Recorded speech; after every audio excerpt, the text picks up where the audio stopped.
Hi everyone, today I'm going to take you through how to paint this monochrome rainbow tree fantasy landscape. All you're going to need at first is black and white. I've got quite a few different colours here. I won't be using all of these colours, but this is just to sort of give you some options.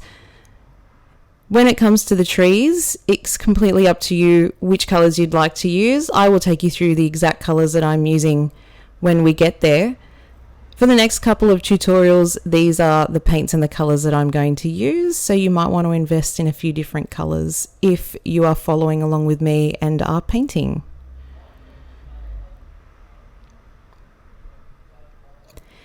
I use these brushes quite often. We've got a large one in the middle, which is a chalk brush or a stencil brush, and I use those for backgrounds to cover a lot of area.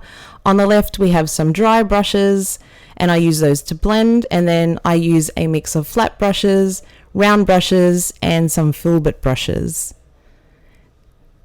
You're also going to need some pots of water and some painter's tape. The pots of water are really good, especially if you're working with black and white like we are today. That way you can keep your brushes nice and clean. And once you put black paint into the water becomes quite dirty, so it's good to have two. All I've done here is grabbed my stencil or chalk brush and dipped it into a little bit of white and into a little bit of black. And I am creating these sweeping motions across the canvas. You can do swirls if you like. You can do the same sweeping motions as I'm doing. I'm doing them at different angles. I'm crisscrossing them over because we want to have a streaky sky, and this is the beginnings of our streaky sky. We just want to start putting some paint onto the canvas and cover the canvas. One of the big tips of when you are painting with black and white, you need to be careful not to over blend it, because once you start over blending your paint, you'll just get one shade of grey, and what we want to see the whole spectrum from white all the way to black, and we want to see those different streaks and patterns in the sky. So once I've done my initial strokes and covered the canvas, I have gotten a flat brush and I am just loading up my brush with black and adding in some black. You'll see as I'm doing it, because the paint is still wet, it creates these different shades of grey all the way from black all the way to white. And then I will load up my brush with some white, and I will do some white strokes, load up my brush with that, and then I will blend them all together. There's no real trick to this, and you can create different shapes if you wanted to do swirly patterns rather than the broad brush strokes that I'm doing. You can do that. All we want in the end is something that looks nice and streaky and isn't over blended. If you do find that you've over blended and you feel like that there's not enough contrast, then you can always wait for it to dry and just start again, not a problem. So here I am blending. I'm using that dry brush I talked about at the beginning. I've started off with left and right strokes to start that blending process so they blend together, and then I'm doing those same sweeping motions that I was using when I did my initial strokes of black and white.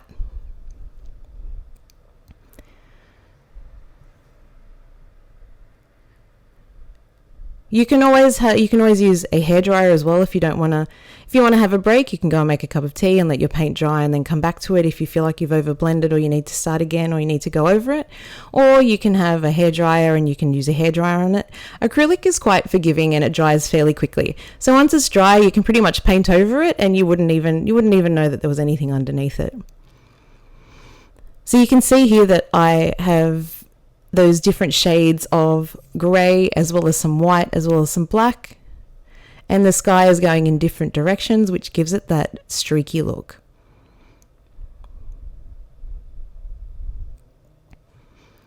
Now all I've done is grabbed a plastic container that I have at home, and this is going to be the shape of my moon. I'm just using some blackboard chalk to trace where I'd like the moon to be. My moon is quite large. If you want a smaller one, you could do that too. I wanted the moon to look large and dramatic. My paint here is completely dry. I used a hairdryer to dry it. That's why the white is going on so nicely. You might want to wait until your painting is dry until you do this bit, because if you put white on the wet grey paint, you'll start to get a grey colour, and we want to see a nice contrast between the dark sky behind the moon. I'm starting out with my white, and just coloring in that shape. You can see that I'm using these round sweeping motions, and those round sweeping motions start to give it the illusion that it is a 3D shape rather than a 2D shape. Looks a little bit more like a sphere. And you can see, because the paint is dry, you can actually see that underneath, as I'm painting, there's already some nice textures starting to happen with the rough paint that's underneath it, which is really great for when you're painting a moon, because when we look up at the moon, it does seem to have that rough texture. The next thing I'm going to do is paint some grey over it. I don't want to go straight with black because black is quite dark, and we do want the moon to have some kind of shadowing. And we also want it to fade in and blend a little bit together. We want it to look like the moon is cohesive. When we look up at the moon, we can see some bright white because of the light that's reflecting on it. We can also see some shadowing with the grey. I have decided that my dark side of the moon, I've put my moon on the right, so the dark side of my moon is going to be on the right, and that's where a lot of my shadowing is. You can see that I've left the left side brighter and left the white there. All I've done here is used a flat brush and dabbed it into some grey and just tapped and dabbed to create that rough texture, and still using some of those sweeping motions to change up that texture so it doesn't look too uniform. What I will do, once you're happy with the way that your moon looks and it's got that nice rough texture on it, I'm going to go around the edges one more time with white, because I want there to be a real juxtaposition between the darkness of the sky behind it and the edge of the moon. That's where the most light is reflected, and it'll look really nice. It'll make the moon pop. I'm doing that now. All I've done is you can use a flat brush, or you can use a round brush that has a point, just to brighten up those edges, because sometimes we'll lose that pure white color when we do those shadows and those highlights.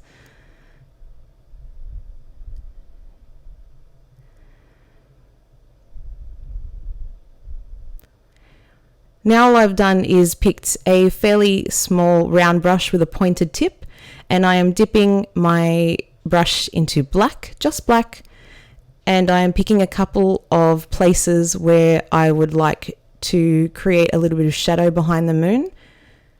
Again, the idea of black and white is that you need to create contrast or juxtaposition or different shades, because you are only working with two colors. So now that I've got the white around the edge of the moon, and now that you can see I'm doing the black, I'm just using short, sharp strokes, longer strokes around the edge of the moon, and then shorter and smaller as we get further away from the moon. And then you can see that juxtaposition between black and white really starts to make the moon pop. Again, no real specific technique. Just using short, sharp strokes. All I've done here is paint the edges of the canvas and where I want the body of water black, just to fill that in. And I have left the reflection of the moon in the water white. I have not used any white paint. That's just the white canvas at the moment. You can see here I've got my hair dryer and I'm drying that body of water, because with black, once you put white on it, when it's wet, it turns to grey. And I want to see some nice contrast when we do the details and the ripples of the water. In that top left corner, you can see I've started to use a grey. So what I will do is the water will be black on the edges. It'll be grey to blend that reflection to make the body of water look nice and cohesive. And then we leave the middle section white, which you will see in a minute. There we go. Now all I'm doing is some highlights for the ripples of the water. I've done some of those highlights with a flat brush. You can see what I've done there. Now all I'm doing is I have dipped my palette knife into white, just white, and I'm using the edge to create some different details and ripples of that body of water.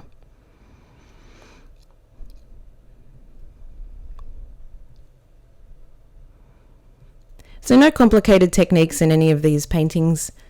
Hopefully nice and simple. Easy to follow. One tip for doing these ripples in the water, again, you don't need to make them uniform. You don't need to think too hard about it. But as the as the ripples get further away from us and closer to the horizon line, they should be a little bit maybe perhaps lighter or thinner or shorter, because the things that are further away from us we can't see with as much detail and they tend to look smaller. And the closer we are to them, you can see me doing some small ones now because they're further away. And the closer ones are usually thicker, in this case brighter white, longer. And that just gives us a little bit of perspective of us looking out to sea.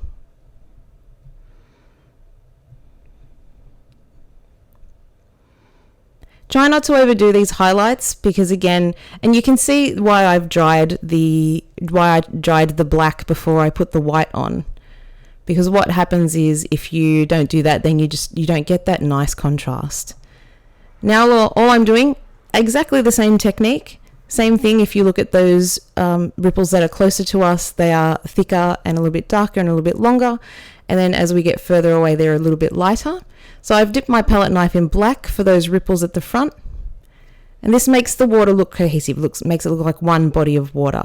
And it also helps us highlight the reflection of the moon in the water.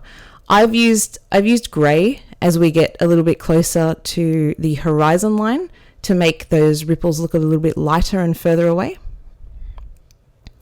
If you do some longer or thicker ripples further away, it's okay, not a problem. But that's just the general rule, just so that you know. Okay, I've pulled off the painter's tape and I tried to make the horizon line white so that we can see it, so that it's distinct against the darkness of the sky.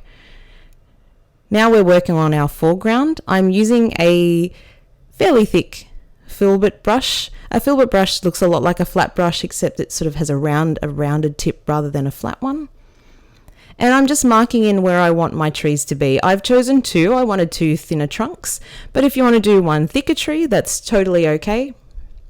And I'm creating a little bit of land underneath the trees. All I've used here is black. We will do lots of highlights on those a little bit later on. I'm just marking where I want my tree to be.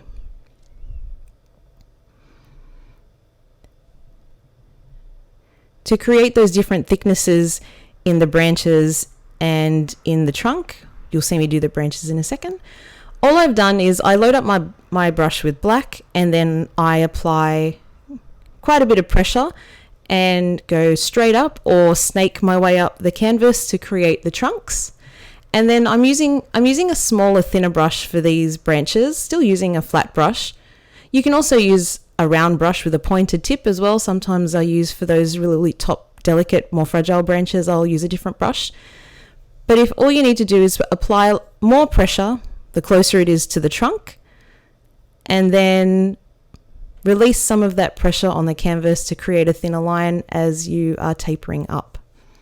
Then to create those branches, all you need to do is create a quick stroke and flick, and you've got those nice little pointy edges that look like branches. You can do as many branches or as little as you like. You can have thicker ones, you can have thinner ones. I'm loading up on my branches, and it also gives you a good guideline for where you want your tree to be, how close you want it. Do you want it to be to the moon? Do you want some of the leaves to go over the moon? Do you want your tree to curve over the top of the canvas? Do you want your tree to go straight up? There's no rules here. Completely up to you. If you want to follow along with something similar that I'm doing, that's also totally okay.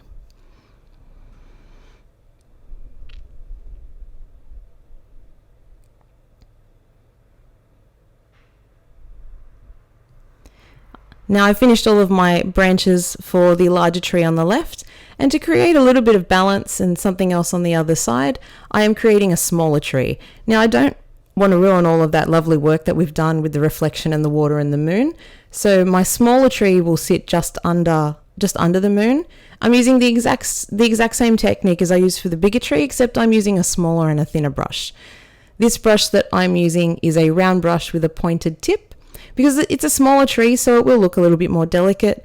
The branches will be a little bit thinner, maybe a little bit shorter.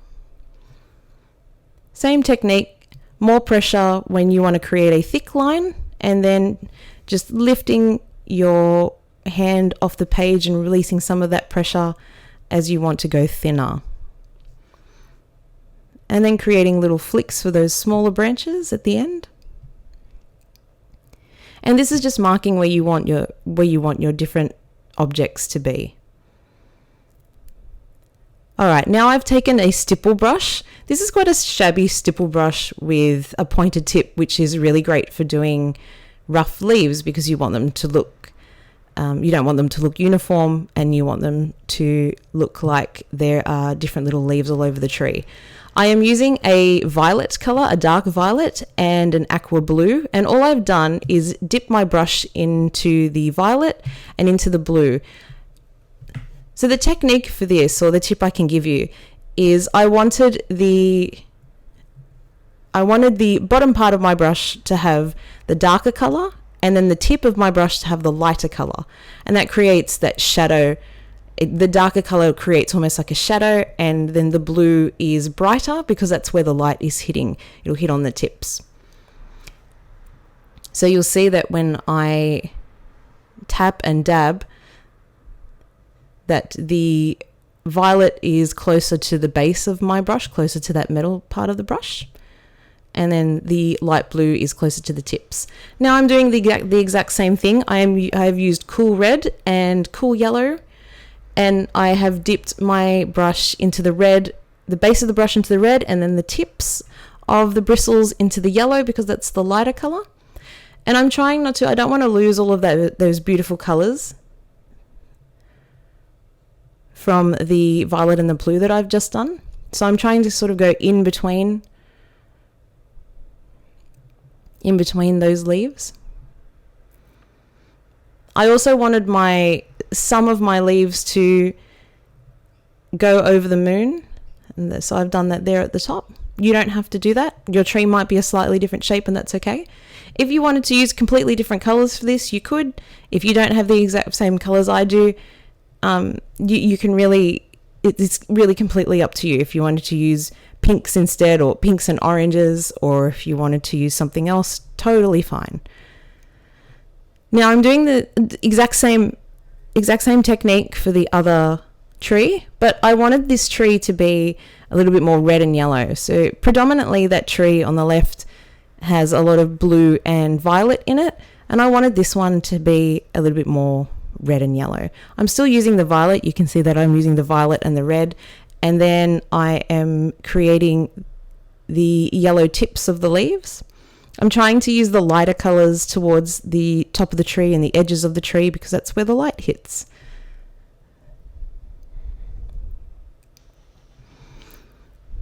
All you need to do is dip your brush in and tap and dab. Now we have lost a lot of those branches that I marked, and you can, again, with acrylics, all you need to do, you can definitely go over it. All I've done here, the last part for my highlights, is I've dipped my brush in white, just white, cleaned my brush. Make sure you're cleaning your brush in between all of these. Every time you load your brush again, make sure you clean it, because otherwise all the colors will mix together and you won't get that nice distinction between them. I'm just using a little bit of white closer to the tips of the trees and the edges because that complements the reflection of the moon reflecting onto the leaves of the trees. You can see, even though I've dipped my brush into white, you can see at the top of that tree near the moon, it's mixed in with some of the red and is creating sort of a pinky highlight. That's okay. Once you're happy with your leaves, now we're going to go over those trunks and do some highlights on those trunks. I am using the same cool yellow as I did for the leaves of the tree and just snaking them up. I'm just following a lot of the branches that I can see that I did originally underneath. I'm following those. I'm using yellow on the left side of the tree that is on the right, that little tree on the right. I'm using that cool yellow on the left side of the trunk, and you'll see here on the left tree I'm using those yellow highlights on the right side of the trunk, and that is because that's where the light of the moon is hitting them most. Doesn't mean that we won't have any highlights anywhere else, but if we look at our moon on the right, the first place that light is going to reflect is on the left side of the tree,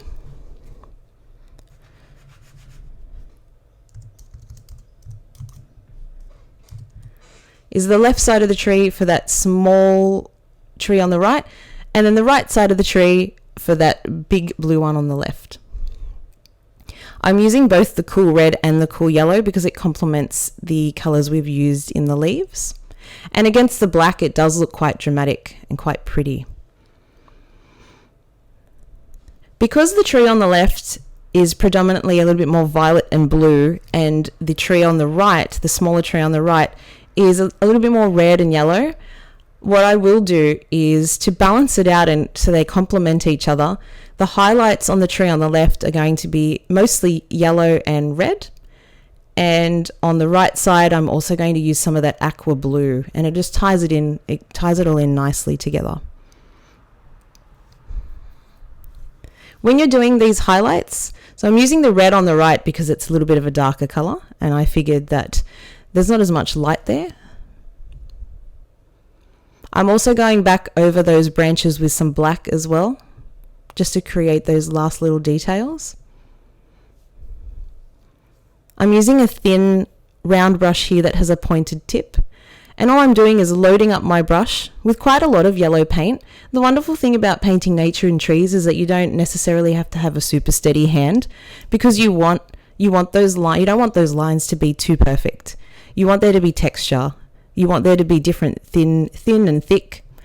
And with the yellow highlights, I've tried to create the yellow highlights where I think the moon's light is going to hit. So you can see here I'm doing yellow underneath some of those branches rather than on top, because I think those branches will be hit by the moon's light from underneath, and then the top will be covered by the leaves, so there'll be a little bit more shadow there.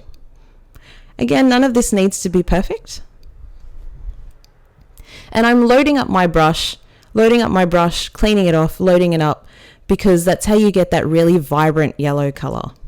So don't be afraid to load your brush up with quite a lot of paint. Do a couple of flicks, and then as soon as you see that paint mixing in with some of the other wet paint, or it's not as vibrant as it was, just clean your brush and then go again. Now I'm adding in some of the red highlights in the branches.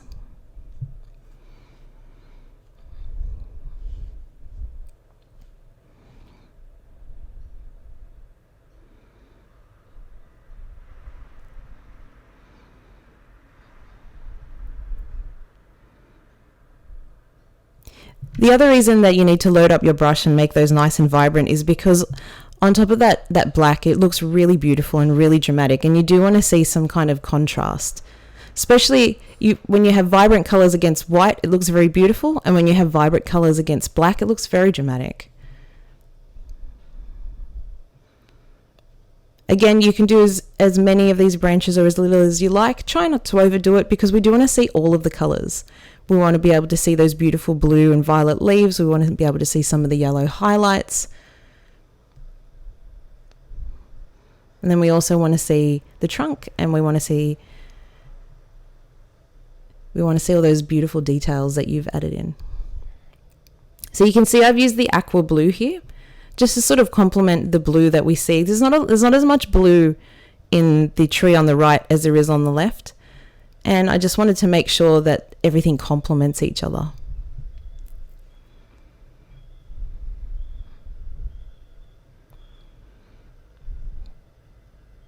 I wanted the leaves to look a little bit more distinct when I stood back and had a look at this painting, and it is a good idea to every now and then just stand back and have a look at your painting and see what it needs. See if there's not quite enough contrast between things, or if something needs more highlights. And I wanted this tree to have a little bit more detail because it is smaller. It does look a little bit closer to us. All I've done is dip my brush into that cool red and doing some short, sharp little flicks to look like leaves. I've done them in a few different directions. They all do need to grow out because tree leaves and branches grow out and towards the sunlight. But you don't want them to all look the same.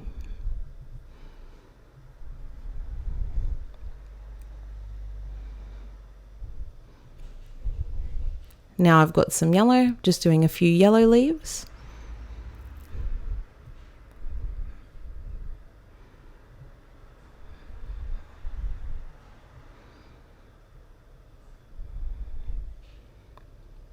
And like I said before, if you wanted to make these trees just one or two colors, you don't have to use all of the colors that I have. Let's say that you just wanted to make that tree on the left, let's say you just wanted to make it blue, you could use a darker blue like a phthalo blue as your base for your leaves, and then you could use a lighter aqua color like the one that I have used there as your highlights, and then you could use white for the tips. You don't necessarily have to use all the colors that I have if you don't have access to them, or if you just want to do something a little bit different. And finally, these last little touches, I have cleaned my brush completely and I am using white to just highlight those last few, so where I think the light is hitting on the moon. So if we look at the moon is on the right. And if we think about where the most direct light will hit on the tree and on the branches, it will be, I've chosen the right side, because that is what is closest to the moon. The right side of those branches are closest to the moon. And on this smaller tree, the closest side of the branches to the moon would be on the left. And again, complementing and tying everything together, if we're using the white, that same beautiful bright white that is in the moon, then it all starts to come together and be complementary to one another.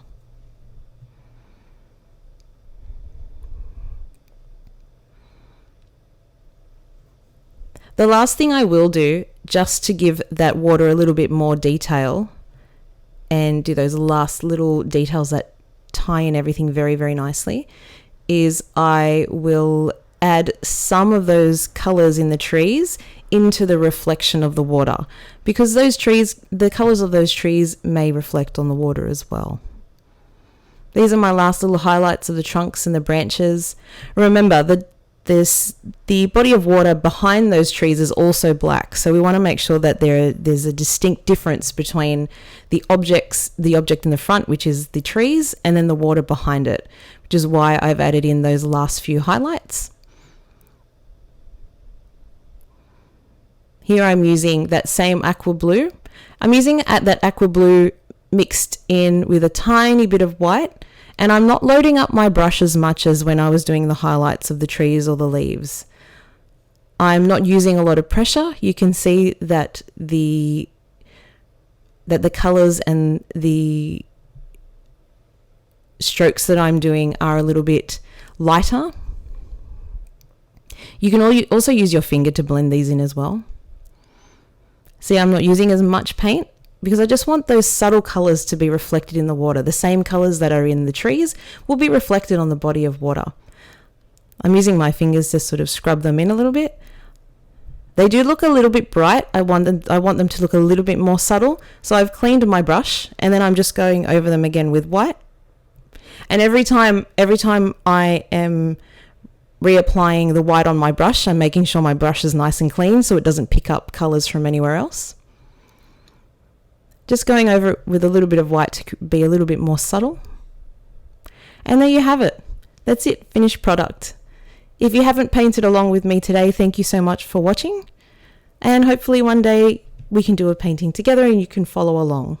See you later.